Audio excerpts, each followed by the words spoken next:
From Fox 8 Sports, this is the Overtime Podcast. From the Fox 8 studios in New Orleans is the Fox 8 Overtime Podcast. I'm Vasilios. That is Sean Fazende. Remember to like, subscribe, rate, and review. You guys can find us wherever you listen to and watch your podcast. And if you're watching on YouTube, if you hit the little bell notification button, you get an update every time we upload a new podcast. Sean, happy Friday to you. We are in the midst of another week of Saints football. How are you doing? How are you doing today? It's a good Friday. It's the prep football season is coming to an end, and you'll watch us tonight on Fox 8 Football Friday as we wind that down. But like Sil said, be sure to like, share, rate, and review as we get into another football weekend. Quite a big one here for the Saints, and quite a big bit of news dropped here in the late Friday afternoon / evening hours involving the Saints quarterback. So, yeah, why don't we get into it? All right, so Derek Carr cleared concussion protocol today, as was confirmed. He's still labeled as questionable for Sunday, but it's most likely that he's going to play. Are you surprised about this happening? Not in the slightest. Not in the slightest. If you'd have asked me this Monday, I would have said there's no way he plays. But when I went out there Wednesday, and we talked about this on the Wednesday pod, when I went out there Wednesday, the only thing I was looking for was Derek Carr. I was expecting to walk out and only see two red jerseys, Haener and Winston. Much to my surprise, at that point, I saw Carr out there, and not just out there. I told you, it looked like he had like this determined body language. There was one point where he kind of ran down field. I don't know if he normally does that, but it was one of those things where it was almost like, guys, I'm healthy and I'm going to play. And at that point, there was a few of us out there. I looked over. I can't remember exactly who I was talking to. I said, looks like to me old number 4 is going to play. And we get word today that he was a full participant in practice and clear concussion protocol. He's playing. Okay, he is going to play. I know he's technically listed as questionable, but it would be a shock if he doesn't play right now. So based off what I saw Wednesday, I wasn't surprised. I knew it was going to be trending in that direction. In fact, I went on a radio show Wednesday in between when I viewed practice and when I'm allowed to report what I see. And I went on a radio show in between. I tried to strongly hint on the radio show out of Baton Rouge that because the radio host asked me, it would be a shock if Derek Carr plays, right? I was like, nope, I don't think it's going to be a shock, because at that point I had already seen Carr at practice. So, and it looked like he was running between periods and drills, and certainly looked like he got a lot of work in this week. So I would be shocked now if he doesn't go. Looks like Jameis Winston got some reps this week, but it certainly feels like Derek Carr is the type, if he can go, he's going to go. Second concussion in 4 weeks. According to the pool report, there's a few extra steps you have to take, or a few more things you got to pay attention to, but apparently he feels like he's ready to go, ready to play. Clearly the doctors feel that way, and away we go with Derek Carr most likely starting on Sunday for the Saints. Like I said, once I saw Wednesday, I knew it was trending in this direction, and here we are. How much of this development has to do with the fear of him losing his starting role? I mean, it's human nature, right? I mean, I don't think it's anything to do with Jameis personally in terms of like if he thinks he's better than Carr or whatever, or if he's has any kind of fear in that regard. I think it's more of it's a very winnable game against Carolina, and the Saints have lost 3 straight, and he has been the quarterback of 3 straight losses. So absolutely, if you're all of a sudden you got to sit out and there's a game, regardless of the circumstances of who you're playing, the backup comes in and they win the game. Yeah, I think that would be human nature to have a little bit of just a little bit uneasy feeling about that. I don't know if that would ever come to that point. Doesn't look like it's going to come to that point anyway. But let's just say, for the sake of argument, Winston would have played if he would have played well enough to unseat Derek Carr. Unless it was a fantastic game, I wouldn't necessarily see that being the case. But what I do think is, we were all thinking early in the week, maybe Derek Carr should voluntarily take a step back, let his body recover a little bit. He's been beat up, second concussion in 4 weeks, even if he's medically cleared to go. Well, that was not going to happen. And I think that may be where a little bit of the uneasiness of maybe I don't get that job back if I sit out this one. Again, I don't know if it's a legitimate concern. I don't even know if it's real, and only Dennis Allen would know for sure in that hypothetical situation. But what I do know is, had Jameis Winston gone, This is the one team he has never played well against. I did a little research. You want to hear it? Let's go. 11 games. 11. Let me get it right here. 11 games, I believe it is, with Jameis Winston played Carolina Panthers. When you talk about his time with the Saints, here it is right here. And, of course, his time with the Buccaneers. In 11 games, do you want to guess his touchdown and interception ratio? I'm going to say 1 to 2. But just kind of give me enough. So in 11 games, how many touchdowns, how many interceptions do you think he's thrown? I'm going to say like 3 touchdowns in 11 games. Yeah. Okay, go ahead. I'm going to say like 3 touchdowns, 9 interceptions, something like that. Okay, well, you were way off on the touchdown total. 10 touchdowns to, wait for it, 18 interceptions.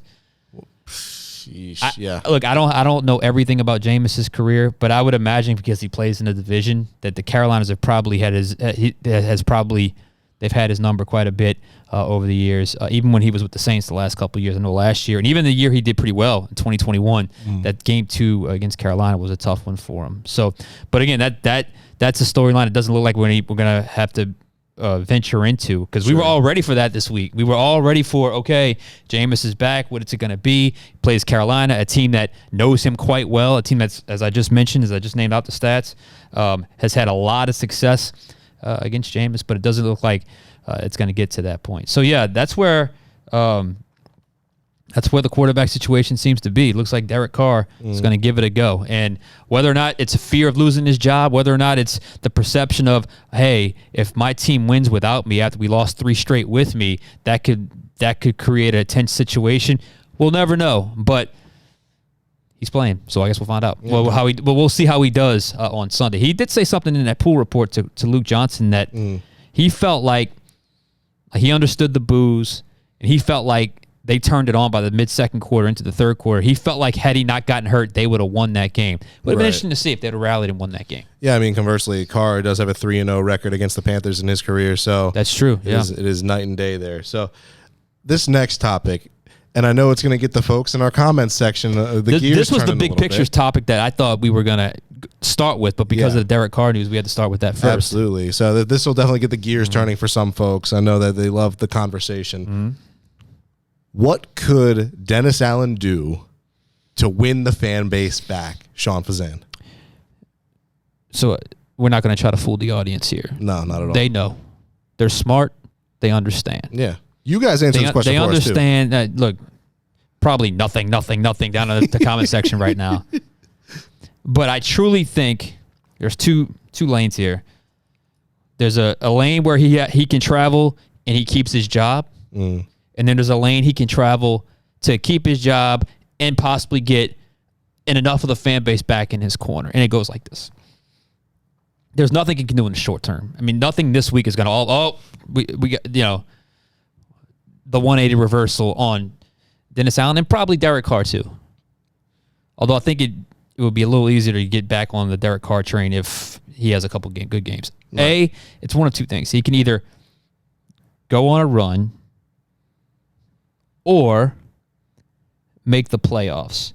However, going on a run, making the playoffs, or winning this division is not enough. No. Because, like I said, we're not going to try to fool y'all out there. Y'all know how weak this division is. You know how terrible this schedule is. You know how fortunate the Saints have been with their opponents' quarterbacks that they've had to face. And up until the last 2 weeks, we know how fortunate they've been, especially for an NFL team when it comes to health. So, to me, if he gets into the playoffs, he's back. He's back as Saints head coach. But I don't think it's going to win over the fan base if he just gets into the playoffs, whether it be as the wild card or division winner. Which, by the way, they're only a game out of the wild card now. I saw it wasn't so. The path is not just the NFC South champion like we had been kind of keying in on over the last couple weeks. But that's neither here nor there. Right. But to me, if they make an improbable run in the playoffs, I think that would get at least enough of the fan base off his back to say, okay, maybe this guy has something. If they can make a decent run of the playoffs, I think, depending on matchups, depending on where they end up, I think you could still very easily get in. Not easily. I don't want to use that word. They could get back into the playoffs. But if it's a one and done, ugly exit, that's not gonna help. It'll help his job security, I think. in terms of coming back for year 3, but it ain't gonna help with the fan base. It's gonna scapegoat someone still, though. And I think he's sacrificing assistance at that point. Absolutely. But let's just say he gets in. They win the division. They win the wild card round. They get to the divisional round, and they shock the world with an upset, and they get to the NFC Championship game. That could maybe pivot some of the fan base back to Dennis Allen. Could you imagine? We are so far down hypotheticals right now, but I thought it was an interesting topic because right now he's just getting dumped on. There's fans with shirts that they want to give out to other fans about fire Dennis Allen. So it's tough times right now for Dennis Allen and really Derek Carr too, and the entire Saints organization. Even the GM Mickey Loomis is taking a lot of heat, maybe as much heat as he's ever taken, at least in the last 15, 20 years or 15 years. So that's it. And I think that's the only path, is if they don't just win the division or get into the postseason, it's get to the postseason and make a good run in that postseason, which I don't think any of you right now in the comments section believe it could happen. Or believe it could happen. And please don't call me delusional, because I didn't say it's going to happen. No. I still am not guaranteeing a playoff berth with this team. Yeah. But what I am saying is a playoff berth keeps Dennis Allen his job. A playoff run maybe gets a little bit of the fans off his back. But look, there's some of y'all that aren't. Y'all are just done with him. I get it. Y'all are just done with them, and they can go to the Super Bowl this year and probably still want them gone. But I think we're both in agreement here. If they don't make the postseason, then I think there might be some tough decisions coming for their head coach when it comes to the New Orleans Saints. Couldn't agree more.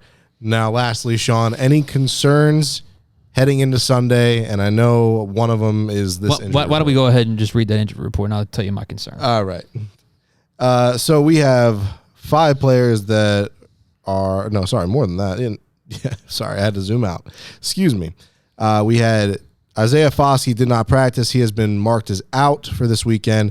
Taysom Hill did not practice, as questionable. Cam Jordan, limited practice, questionable. Kendre Miller did not practice. He has been listed as out. Rashid Shaheed did not practice, is questionable. Derek Carr, questionable. We already spoke about that, though. Jawan Johnson, questionable, limited practice. Eric McCoy, Andrus Peat, Ryan Ramczyk, Pete Werner. Not Pete Werner. Up to Eric McCoy, Andrus Peat, Ryan Ramczyk, full practice, no designation for game status. And then you get to Pete Werner, who is limited, questionable. Blake Grupe, full practice, but still listed as questionable. And Chris Olave did not practice, questionable. Nick Saldiveri, full practice, but also questionable. Okay. So my concern is on that is one name on there. I don't think it's hard to figure out. No. Taysom. Yep. Taysom. He's been sort of their superhero on offense, because when I say that, I don't mean like he's been. I just think sometimes he comes in and saves the day for that offense. I think he's a guy that he gives them that spark. He did it Sunday. He's done it. He did the first time they played Carolina, and right now they're not running the football. They're not running the football well with their running backs and without the +1 extra blocker like you get with Taysom Hill. It's a huge issue.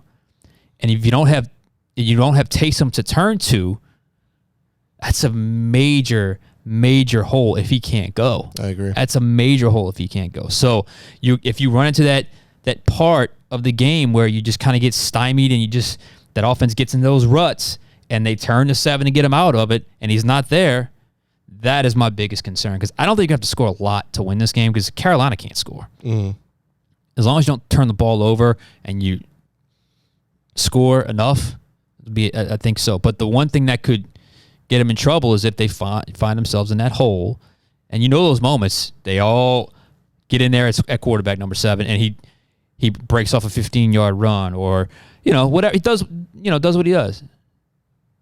I think that could be a problem if he can't go. It would be the only thing that worries me. But even if he can't go, there will be no excuse. Yeah. There will be no excuse if they lose this game. And I think losing this game would force as we said before, a substantial move via somebody gets benched, somebody gets demoted, somebody gets fired. Look, and with Taysom, I don't want to get too much into the hypotheticals, but when a player misses or when it does not practice for 3 consecutive days, Sean, and they're listed as questionable, is it fair to assume that they're probably most likely not going to play? I don't. I wouldn't assume it, but because he would be one of the ones that I think wouldn't necessarily need to rep out every single play in the game plan. But I would say if you ask me right now, I don't feel good about him playing. That's just reality. Right. And if it's the foot, it's the hand. They said the foot's the more the problem. And if he's not 100% and the foot gives him problems and he's not as explosive or, powerful because of the foot injury, that's another issue as well. So that to me is my biggest concern heading into Sunday. But I still think the Saints have to win. I think the Saints must win. And as scary as it is to say, I think the Saints do win on Sunday against Carolina. All right. Any other final thoughts on this Friday? I think we got to it. We said 7-7 at the end of the homestand. Yeah. So if they lose, that's all out the water. That is. So Saints got to get a win. Just get the W.